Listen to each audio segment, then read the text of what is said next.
અ, આજે વહેલી સવારે એટલે 1 વાગ્યાની આસપાસ મધરાત્રિ જ કહી શકાય. આ સમય દરમિયાન કાગડાપીઠ પોલીસ સ્ટેશન વિસ્તારમાં જે ઝુડિયો કરીને એરિયા છે, ઝુડિયોનો શોરૂમ છે, ત્યાં કને એક ઘટના બની હતી.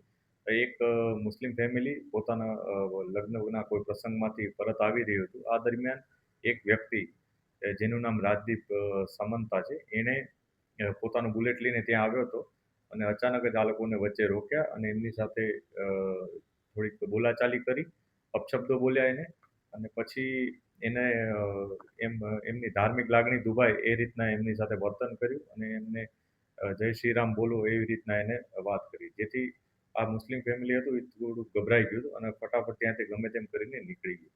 ત્યારબાદ એણે એ લોકોએ જરીક આગળ જઈ અને ત્યાંના આસપાસના એમના પરિચિત લોકોનો સંપર્ક કર્યો અને એ લોકોએ ત્યાં એમની સાથે વાતચીત કરી કે આ પ્રકારનો એના ભેગો બનાવ બન્યો છે.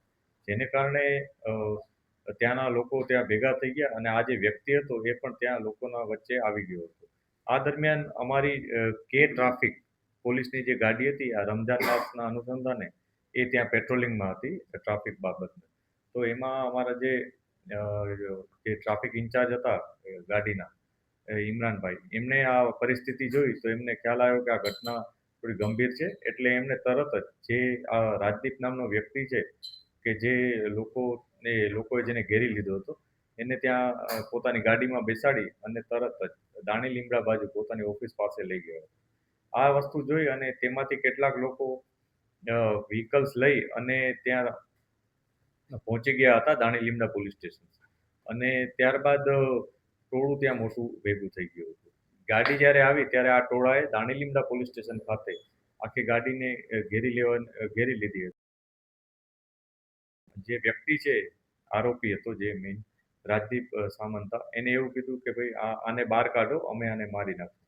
આ પ્રકારનો ટોળામાંથી કેટલાક લોકોએ નારા લગાવ્યા આ બાબતના અને જેને લઈ અને પોલીસને એ બાબતનું એન્શ્યોર થઈ ગયું કે અહીંયા એને જો બહાર કાઢવામાં આવશે તો એના ઉપર ખૂબ જ ઘાતક હુમલો થઈ શકે એમ છે. જેથી પોલીસે એને સતત બચાવવાનો પ્રયાસ કર્યો અને આ દરમિયાન કેટલીક પોલીસ જે પોલીસ સ્ટેશનમાં હતી એ પણ આવી ગઈ અને ગમે તેમ કરી અને આ જે વ્યક્તિ છે એને તરત પોલીસ સ્ટેશનની અંદર લઈ જવાનો પ્રયાસ કરવામાં આવ્યો. આ દરમિયાન જે ત્યાં હાજર લોકો હતા એમાંથી ઘણા બધા લોકોએ આ વ્યક્તિને મારવાની કોશિશ કરી હતી. એક જણાએ ઈંટનો ઘા પણ એના ઉપર કર્યો હતો જેનાથી એને ઇન્જરી થઈ હતી. જે માથાકૂટ થઈ રહી હતી એ દરમિયાન અમારા એક હોમગાર્ડ ચિરાગભાઈ, એમને પણ થોડીક ઇન્જરી થઈ હતી કે જે આ વ્યક્તિને બચાવી રહ્યા હતા. આ સમગ્ર ઘટનાક્રમમાં જ્યારે પોલીસે છેવટે માણસ જે છે એને અંદર લઈ આવ્યા હતા અને એને સેફ કરી દીધો હતો અને ત્યારબાદ આ તમામ ઘટનાઓને અનુસંધાને બંને પોલીસ સ્ટેશનમાં અલગ અલગ ગુનાઓ દાખલ કરવામાં આવ્યા છે કે જેમાં કાગડાપીઠ પોલીસ સ્ટેશનમાં સૌપ્રથમ છેડતીનો અને ધાર્મિક લાગણી દુભાવવાનું સેક્શન્સ ઉમેરતી બીએનએસની ધારાઓ લગાવી અને ગુનો દાખલ કરવામાં આવ્યો છે. આ ઉપરાંત ત્યાં ડ્રિંક એન્ડ ડ્રાઈવનો કેસનો પણ ઉમેરો કરવામાં આવ્યો છે. એ કેસ અલગથી દાખલ કરવામાં આવ્યો. ત્યારબાદ દાણી લીમડા ખાતે કે જે ટોળાએ આ વ્યક્તિને અને અમારા પોલીસ જવાનો સાથે હાથાપાઈ કરી હતી એ બાબતને લઈ અને એટેમ્પ ટુ મર્ડરનો ગુનો દાખલ કરવામાં આવ્યો છે.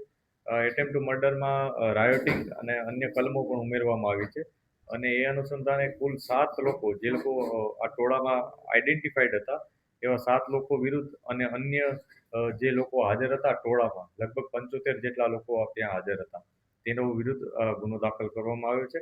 આ જે 7 લોકો છે કે જે આઈડેન્ટિફાઈ છે એમાં એકનું નામ સાહિલ સૈયદ, સમીર હુસેન શેખ, રિયાઝ ચાવડા, ગુલામ કાસમ, ફિરોઝ સત્તારભાઈ, માહિશ અને અસલમ, આ 7 જણા વિરુદ્ધ નામજોગ ફરિયાદ છે અને અન્ય સમગ્ર ટોળા વિરુદ્ધ ફરિયાદ નોંધવામાં આવી છે. આ ફરિયાદમાં એટેમ્પ ટુ મર્ડર અને રાયોટિંગ તથા અન્ય સેક્શન્સ ઉમેરી ગુનો દાખલ કરવામાં આવ્યો છે. આ જે સમગ્ર ઘટના છે એમાં જે કાગડાપીઠની ઘટનામાં જે આરોપી છે રાજદીપ, એની ધરપકડ થઈ ચૂકી છે, પોલીસ કસ્ટડીમાં છે અત્યારે. ત્યારબાદ જે આઈડેન્ટિફાઈ થયેલા જે 7 લોકો છે એમાંથી પણ 4 લોકોને આઈડેન્ટિફાઈ કરી ડિટેન કરવામાં આવે છે અને આગળની કાર્યવાહી અત્યારે ચાલુ છે.